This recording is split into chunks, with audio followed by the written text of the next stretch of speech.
Hi, everybody. Thank you. It's a pleasure to be here with all of you today. I want to talk a bit about privacy in the age of AI, because we know about AI, but privacy is also a very important topic, and sometimes these things are at odds. So I think today I want to talk a bit about Proton, about what we do, who we are, so you get a bit of background. Let's talk about AI and privacy, what we're doing in that area. And also a bit about what Europe can do in order to succeed in the AI age. And I think that's also a very important topic because we are, as we've seen yesterday, maybe earlier today, not really in the lead.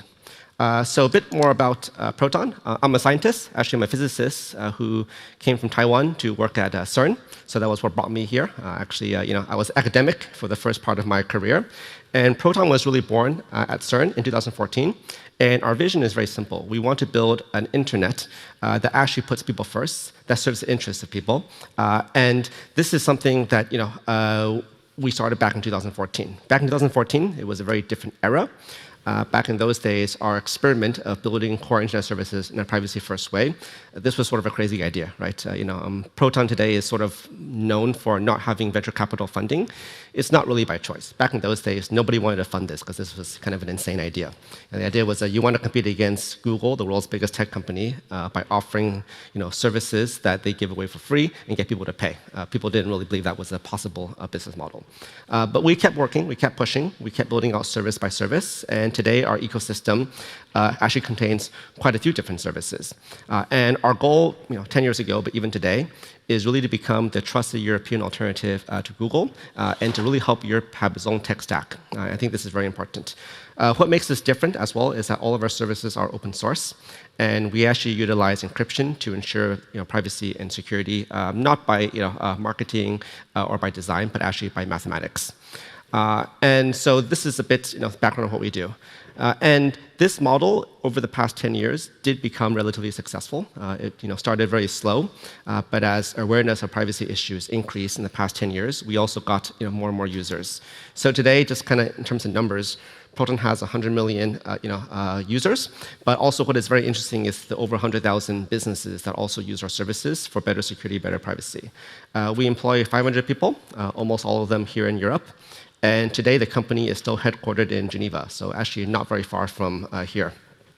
OK, so that's a bit about us, what we do. Let's maybe think about the main topic here, AI and privacy. And maybe we do an experiment to kind of wake everybody up. If you use AI, please raise your hand. OK, and for all people that have your hands up, how many of you trust Sam Altman with your data? Yeah, OK. And for the ones that do trust Sam Altman, how many of you trust the person that Sam Altman has to listen to, which is Trump, actually, right? Because he runs the US. OK, I don't see very many hands. I think this demonstration in a nutshell is basically showing what is probably the biggest business opportunity for Europe in the 21st century. Because AI is something that everybody is going to use. But fundamentally, most people do not really trust the businesses today that are at the forefront of AI. And this is a massive opportunity for Europe because we are the continent of trust, security, privacy. And I think this is the opportunity. So I want to show a bit what Proton has tried to do to take advantage of this opportunity. And a different approach of doing AI that we think is more private and more secure, but still its infancy. There's a lot of work to do here in this area. And so let's have a look. Last year, if you were following the news, we actually launched something called Lumo AI. And the core concept is how can we push out AI into the world in a more privacy-friendly way? The technology to do it actually is very difficult. It's not entirely there. But there's already a few things that can be done. So I think Lumo has 5 or 6 things that make it different. Number one, you can make AI more private by simply not recording and logging things that people are doing. Not logging information without permission, this is already a huge step. We can also not use users' private data and private conversations to train the model. This is also better because it reduces the risk that something you've said in the AI gets dumped out as an answer that AI gives to somebody else. You can also have, how browsers have an incognito mode, you can also have a ghost mode, where actually nothing in the conversation is ever saved or retained. You can also encrypt the communication between user queries, and then the GPU. So actually, if you can encrypt everything, in fact, something that you type into Lumo, Proton servers don't have access to it, and actually no one can read it until it gets to the GPU, right? This is also good for security. And then the most sensitive thing for AI, AI is a bit like search in some sense. A lot of people use it for search. We all know that your browser history, your search history, is something that you don't want to keep around, right? A lot of people say, oh, when I die, I want my browser history automatically delete. Well, it's similar for AI. And what you can also do to make AI more private is you can use zero-access encryption. So with Lumo, all the conversations that you put into it, it's encrypted in a way that we cannot decrypt. So that's also another guarantee of privacy that you can do. And I think also very important is you can just base your AI in Europe where there's better privacy and security laws, and where you don't have things like the NSA and the FBI that can go in, get your data, and do whatever they want with it. So this is a bit the approach that we've taken, and of course, there's a lot more that can be done, right? I think there's also new encryption that will come in the future that will allow us to even encrypt the prompts when they get to the GPU, and this is something that is sort of the next frontier of what we call confidential computing. And this is something that, in the long run, can actually get better and better. So I think what Lumo shows, and I think the fact that it's successful and people use it, is that there is a demand for privacy-first AI. And I think companies that exploit this demand and work on this actually tap into a very big business opportunity that most of the world has not really realized exists. And then I want to maybe transition to kind of another thought, which is, why do we do this? And I think it's also very important that we create European alternatives. And we talk a lot about sovereignty. We see a lot about news about this. People saying, oh, we shouldn't buy American services. We should buy European tech services. But actually, it's, I think, important to talk about why. And for why, I think there are probably 2 or 3 reasons. Number one is today, I don't think there's actual sovereignty without a tech sovereignty. And the classic example that we can give is, Greenland, right? People were very happy when Trump said, I'm not going to use force to take over Greenland. But actually, he can take it over very easily. All he has to say is, tomorrow in Denmark, Apple, Microsoft, Google, and Amazon will stop working. And if he says that, they give up Greenland, right? So today, there's no difference between tech sovereignty and actual sovereignty. This is the first point. The second thing is, I would also say that tech sovereignty is not just geopolitics. It's also economic. Why? Because if we don't develop AI, we don't develop a tech industry here, it's a bit like in the 19th century missing the steam engine. You simply will not be economically relevant, and your continent becomes impoverished over time. So I think if we want to be able to have an economic engine of Europe that works in the future, building a tech sector, building AI, this is absolutely essential. And this is something that we need to invest in. It's an investment in our future. And the classic example that I think that Europe has made in terms of tech is we've always seen, let's say, technology as a cost. And if you view it as a cost, the answer is to outsource it to the lowest bidder. And that is typically going to be the US and the Chinese companies that have the first mover advantage, which have managed to achieve scale faster. But technology is not really a cost. Technology, what it actually is an investment in the future. And if we want to invest in the future, I think it's very important that we actually build technologies here. And the key part of that is not actually supply, but it's actually a demand. How do we create demand for European services? And to give you a statistic, today, in the average year, the continent as a whole, Europe, we are spending around $200 billion procuring US tech services. So this is our money, our wealth, that is indirectly being used to subsidize American tech companies who come back here and compete in a relatively unfair way. And also, a lot of that money that is being spent is actually government money. It's actually government spending, which is actually taxpayer funds.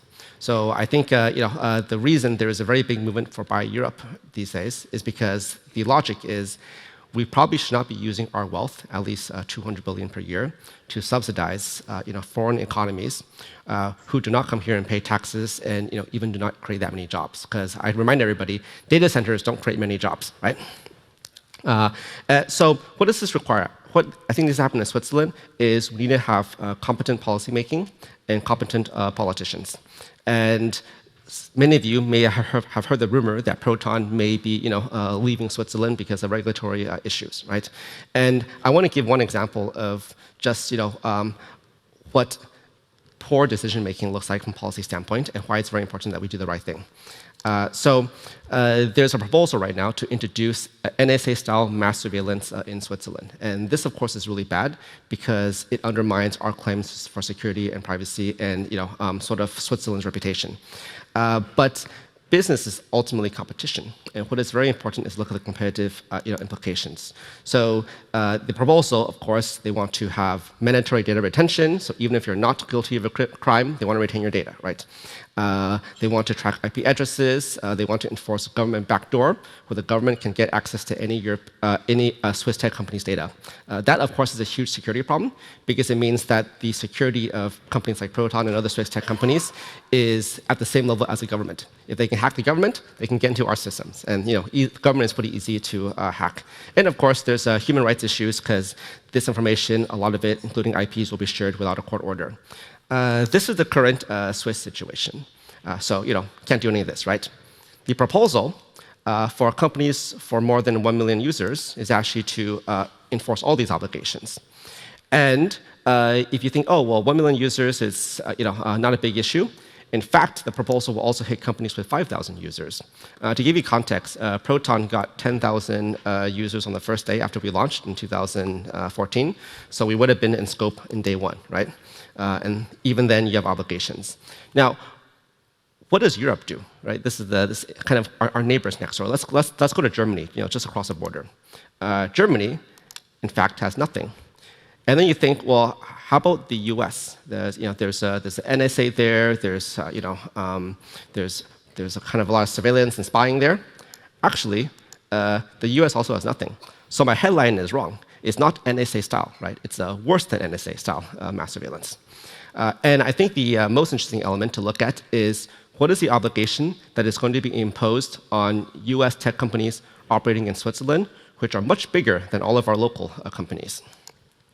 Actually, also nothing. So the summary is, usually when countries make regulations, we make regulations to protect our own companies and keep out foreign competition. But we're the only country in the world that's dumb enough to create regulation that makes our own companies less competitive within our home market. And so this is one example of...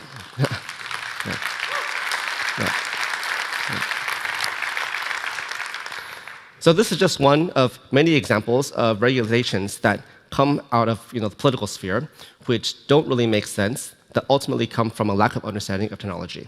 And we also saw this recently with some recent proposals about AI, which, had they gone further, would have really, let's say, destroyed the Swiss AI industry. So what is the answer? I think the answer is, as researchers, as people working in the field, we need to do more to communicate with politics. We need to do more to be at events like this. We need to get the word out there, because if we don't have a voice in Bern, these type of accidents will happen, and they're happening with more and more regularity. So let me conclude by giving you, one thought. I come from Taiwan originally, and I think we also need to ask, in the long term, what is our edge? What is Europe's edge? I can tell you, as someone that is from Taiwan and knows the culture there, we're not going to work harder than the Chinese. It's not possible. We can try, right? And trust me, I tried here as well, right?